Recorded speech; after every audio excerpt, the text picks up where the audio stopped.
test is in 4 parts: Part 1, Part 2, Part 3, and Part 4. Now look at Part 1.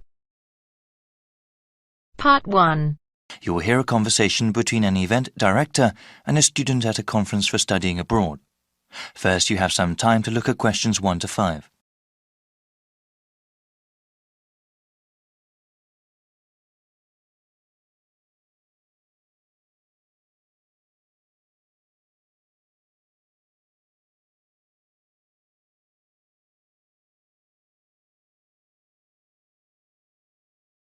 Now we shall begin.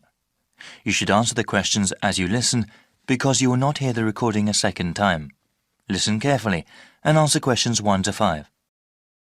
Hi there, how are you? I'm glad that you came to the convention today. We have a lot of schools here today talking about study abroad programs. You can talk to them and find out which program works best for you. We also have a presentation called How to Prepare for University Studies. I recommend that you attend. The presentation starts at 9 a.m. and it will help you understand what you need to do before you go to university. It will take place in the Blue Room. Oh, the Blue Room? Where is that? Let me explain the schedule first. Then I'll tell you about where the events are. Okay, thanks. Yes, so the conference organizer will talk about 30 minutes telling you how to prepare for university-level courses. They can be very tough for new students. He will also talk about the special needs of international students. They have a different set of issues to deal with than students from the home country. So you said that was in the Blue Room? Yes, that's right. And after that you can go into the conference room at 10 o'clock. What is happening there? That's where the booths are. Booths? What kind of booths? One for each school grouped into sections. People from each individual school will be able to give you information about different kinds of programs abroad. Before you hear the rest of the conversation, you have some time to look at questions 6 to 10.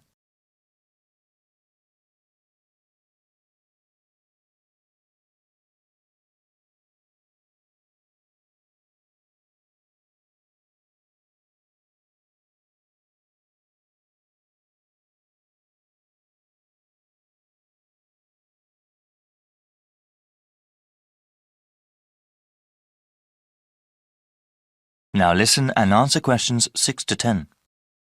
Okay, so how do I get around the conference room? Right, let me tell you about how to get there first. So when you exit the Blue Room, you have to turn left. Walk until you get to the end of the hallway and you'll see 2 doors on both sides of you. The conference room is on your right. The room on the left side is the banquet hall, but there aren't any events scheduled there for today. Oh, okay, the banquet hall is where the washrooms are. Yes, the washrooms are at the very back on the side opposite the doors. All right then, so how many schools will be represented? We have over 50 schools here today. Oh, wow, that's a lot. That's okay. I'll give you a brief layout. The booths are laid out by region. That means schools from the same country will be in the same section. The first section you see when you enter the conference room are the schools from Australia.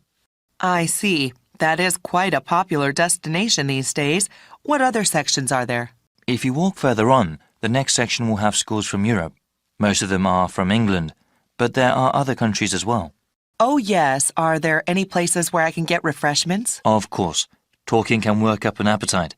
Refreshments are available all the way in the back of the conference room, past the Australian and European sections. Thanks for all the help. No problem.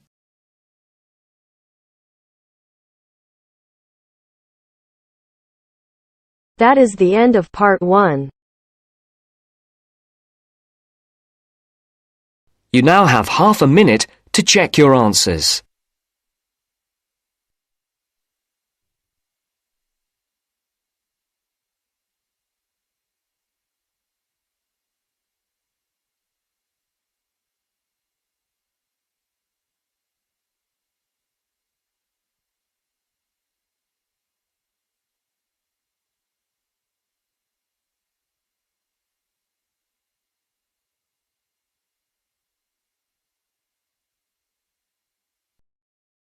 Now turns to Part 2.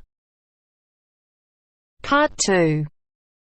You will hear a presenter on a radio show. The presenter is talking to the manager of a local library. First, you have some time to look at questions 11 to 16.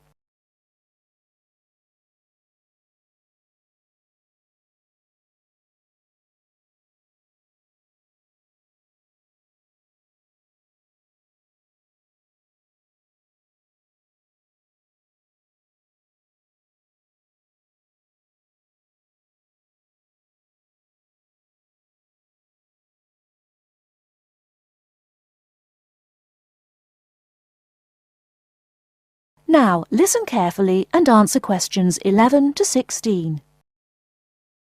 And welcome back to the programme. Today I'm talking with Mary Littlejohn from Mere Green Library. As you'll all know, we've sadly been without our local library for the past 3 months. But the good news is that it's about to open again. Great news, Mary. It certainly is, Jonathan. Despite the fact that money's in short supply, I think visitors will be pleasantly surprised at how different and hopefully better everything is. Fortunately, we didn't need to replace the roof as we'd originally feared. It just needed repairing, so we were left with more money than we expected. We've been able to replace all that old wooden shelving with a more modern style. The computers have been moved to a new designated IT room, and on the subject of technology, visitors can now order and return books and CDs on their own with our new automated system, so no more queuing to be served. Sadly, money ran out before we had the chance to decorate the meeting room, but we're hoping to complete that next year. Oh, and the children's section now has some colourful new tables and chairs as well. That all sounds fantastic. So are you having a big reopening party? Well, the doors open on the 28th of August and we'll be serving tea, coffee and sandwiches at 12:30. Then we get down to business in September. The local History Society will be meeting on the first Monday of each month at 7:30 as usual, and we'll be starting our Wednesday lunchtime book club at 1 o'clock. Both of those events are in the meeting room. The computer club won't be running in September as we still need to complete work in the IT suite, but this will certainly be returning in October. And we're especially looking forward to welcoming a local writer, Sally Wainwright, to a new event on the 22nd of September. This will be the first of a series of events we're calling Ask the Author. Visitors will be able to hear authors read from their latest works, ask questions, and even buy a copy of their book to take home. Before you hear the rest of the talk, you have some time to look at questions 17 to 20.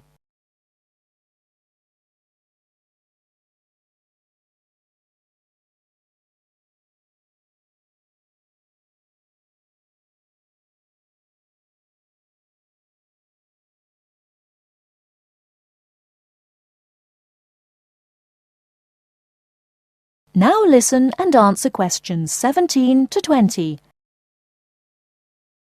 I might pop along to that one myself. Now, I understand you also have a request. Yes, that's right. We're looking for anyone who has a few spare hours each week who would like to offer their services to the library. Our computer classes have become so popular over the past year that we're thinking about starting a second session and we'll need someone to run it. The current teacher will work with you so you won't be left to sort things out on your own. We can promise the person a warm welcome and a class of very motivated people, many of whom are at quite a high level.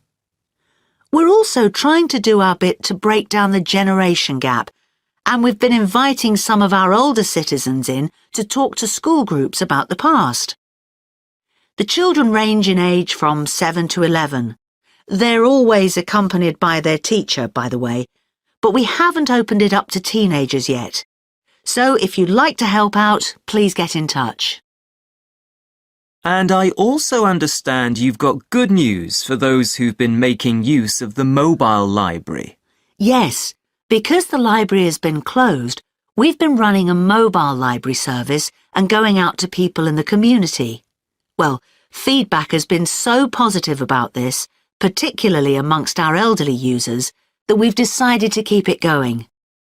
Users can reserve books if the bus doesn't have anything that they feel like borrowing. There's a computer on board with access to the library database, so the librarian will be able to reserve one for you. Unfortunately, we don't stock newspapers or magazines on the bus, as these tend to be for reference purposes only and can't be taken away. We're also pleased to be working with the local council, who've agreed to send someone from the community office on the bus. They'll be able to help you with any local issues you may have. Well, many thanks, Mary. I'm sure our listeners will be delighted to hear the service is fully up and running again.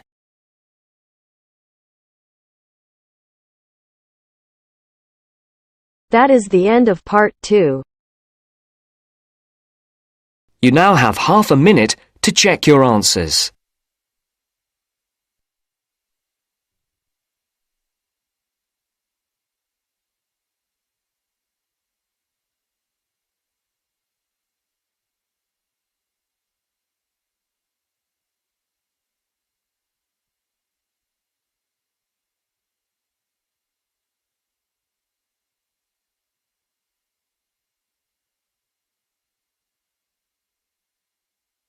Now turns to part 3.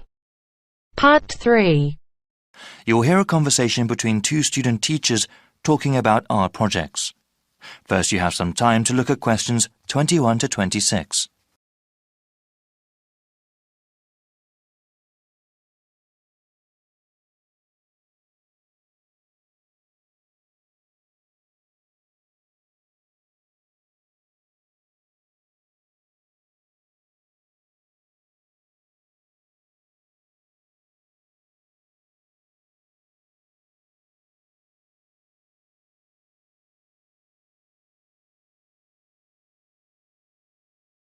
Now listen carefully and answer questions 21 to 26. Hey, Janice. Hey, Jimmy, what's up? Not much. I'm kind of worried about these lessons we have to plan. I've not worked much with children before. Oh, you don't have anything to worry about, Jimmy. All we have to do is choose a few art projects to do with the kids. Then we have to get the materials for them and do the projects by the end of the month. Okay, that doesn't sound too bad then. Maybe we could get some ideas from online websites. Yep, already did that. I printed out descriptions of the best 5 and I wanted to ask you what you thought. Great, yeah. Let's look over them. Here you go. Some are from a teaching website and some are from an arts and crafts website. We can talk about what kind of materials we'll need and what would be best for our students. The first art project here is called Make Your Own Mask. That sounds like fun. For materials, all we need are scissors, markers, stiff paper and pieces of string. We have all those at the school already. What's the procedure again?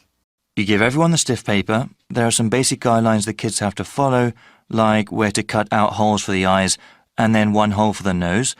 The kids then colour in the mask any way they want, or we can ask them to create masks with a theme, like animals or something. That seems easy to do. Okay, now the second project here. Yes? This one is called Shoebox Dioramas. Each student gets a shoebox and puts one long side of the shoebox into the lid. It now looks sort of like a covered theatre stage. The students then have to create a scene inside the shoebox with the materials we give them, including styrofoam and basically anything else we can think of.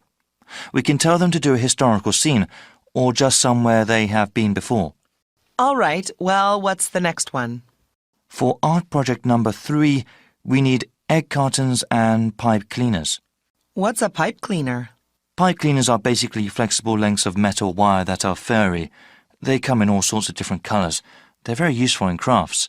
For this project, you take the individual egg holder cups and stick the pipe cleaners in them to make animals. Okay, that sounds interesting. The fourth art project is called Paper Bag Animal. Students can use brown or white paper bags. They decorate these bags with markers or pieces of coloured felt. They decorate the bottom of the bag. When the children put their hands in the bag and hold the bag upright, it becomes a sort of puppet. We'd need quite a few paper bags. Yes, we'd need the small lunch bag kind. The grocery paper bags would simply be too large. Okay, I suppose they would have them available at the corner store. Yes, it's not very green to pack lunches in them, but they're still popular to use. So what do you think of the last project?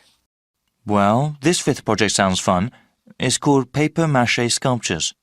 We tear some newspapers into strips and dip them into liquid starch. The kids can choose any object to cover with the strips, like a blown-up balloon. After letting them dry, the kids can decorate the paper mache with paint. Sounds a little messy. Shall we go over them and see what's good and bad about each? Sure. Before you hear the rest of the conversation, you have some time to look at questions 27 to 30.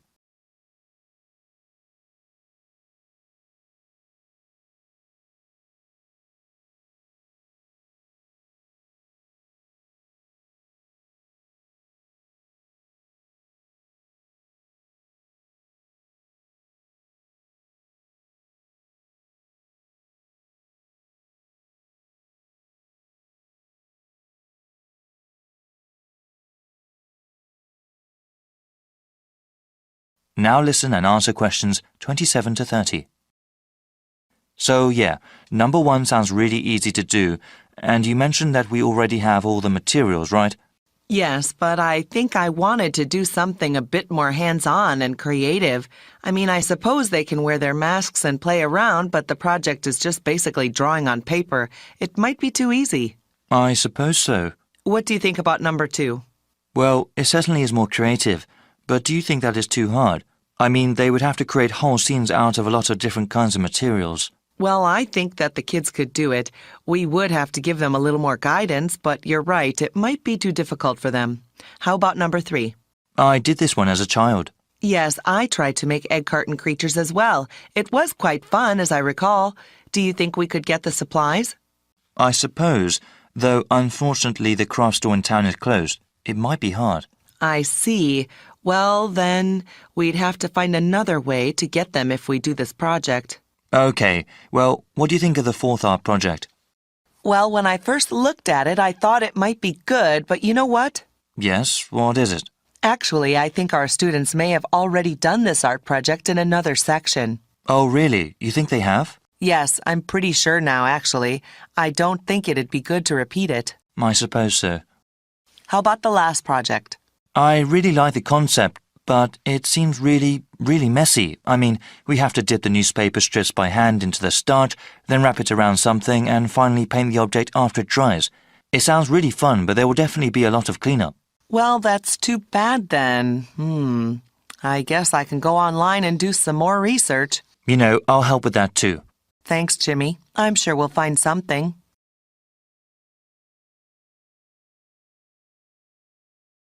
That is the end of part 3.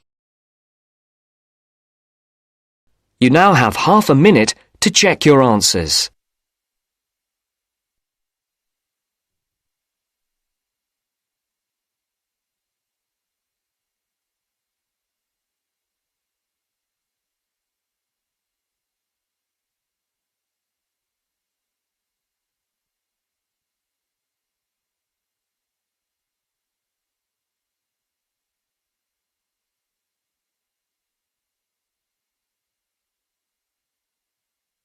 Now turns to part 4.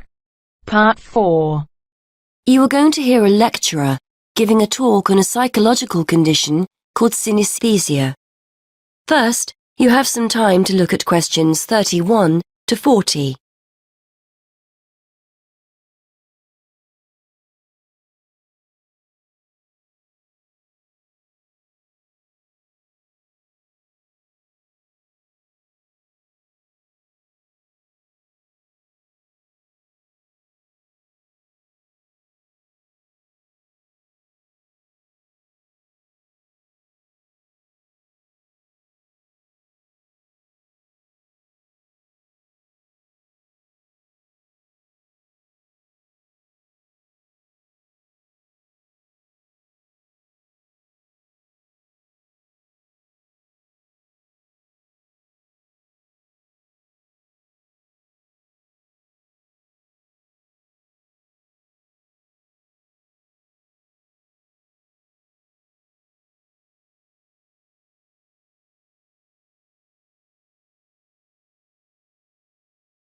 Now listen and answer questions 31 to 40.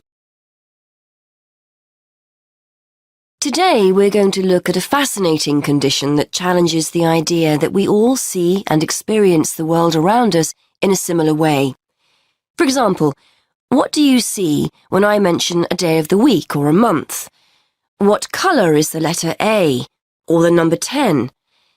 If you often find yourself having more than the normal sense sensations, you too could have a condition known as synesthesia.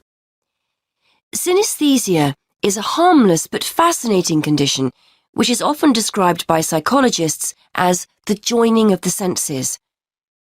We normally experience our senses individually, so we see a colour or hear a word, whereas people with synesthesia will find two or more senses being stimulated at the same time by a single stimulus. Some people will see or feel a colour when they hear a sound. Others will experience a taste or smell when another sense is stimulated. This happens automatically. The sensation can't be managed. People often go through life unaware that they have the condition. A common response from individuals who learn for the first time that they have synesthesia is one of surprise to discover that other people don't experience the same thing. It's a normal part of life for them, and they will rarely describe the symptoms negatively. To estimate the numbers of people with synesthesia, one group of researchers sat people in front of a computer and showed them letters and numbers in black. Participants were asked to choose a colour for each character they saw. A small proportion of participants, namely those with synesthesia, consistently described the same characters as having the same colours. On the basis of the results, researchers were able to predict that synesthesia affects about 1% of the population. This number has been confirmed in other research. Synesthesia takes many different forms, but the most common is to see or feel a colour in relation to letters and numbers. It's commonplace for people to identify A with red, B with blue, and so on. Some people will actually see a colour, but in most cases, it's a question of feeling or sensing the colour. However, it's just as commonplace to see days, months, letters and numbers spatially, that is in lines or circles, for example. People might say they see Monday up high, Tuesday just below Monday, Wednesday on the left, Thursday on the right, and so on. This doesn't mean that people with synesthesia always agree on what they sense. Two synesthetes will often argue over the colour of a letter, for example. But patterns emerge if a large enough sample of people are observed, providing clear evidence of this condition despite individual variations. Colour and spatial synesthesia are amongst the most common forms of the condition, but they are by no means the only way people experience it. One of the more interesting combinations is word-taste synesthesia. This occurs when words lead the person to experience tastes or certain taste sensations. So a person's name might have the flavour of a particular sweet. Places might be associated with the taste of particular snacks. Taste needs to be seen in a wider context here.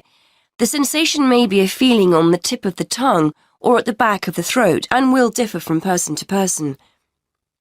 Some researchers believe we are all born with the condition and that it's most prevalent in our early years, but it then tends to become less noticeable as we enter childhood. It's a fascinating thought that as infants we experience the world around us through our senses in a different way than as adults. However, testing this hypothesis will be challenging, bearing in mind the difficulty of getting feedback from young infants. Research also points to the fact that synesthesia runs in families. In fact, as many as 40% of synesthetes, as they are called, know of someone in the family with a similar condition. This won't necessarily be a close family member, and the condition may be traceable back to previous generations or to an extended family member such as a cousin or uncle. There is evidence that synesthetes are often creative and will often have artistic hobbies or interests. Researchers think this is not necessarily because synesthesia makes them naturally more talented in this area, but the fact that they have multiple sensory experiences generates an interest in, for example, art or music. So that's synesthesia. Apart from its intrinsic interest, for psychologists it's a fascinating indication that we may all experience the world around us in different ways. Once upon a time, these findings would have been regarded as highly subjective, lacking evidence, and not of any scientific worth. However, we now have a much greater interest in how the brain helps us make sense of the world, and the study of synesthesia is one way for us to discover more about this.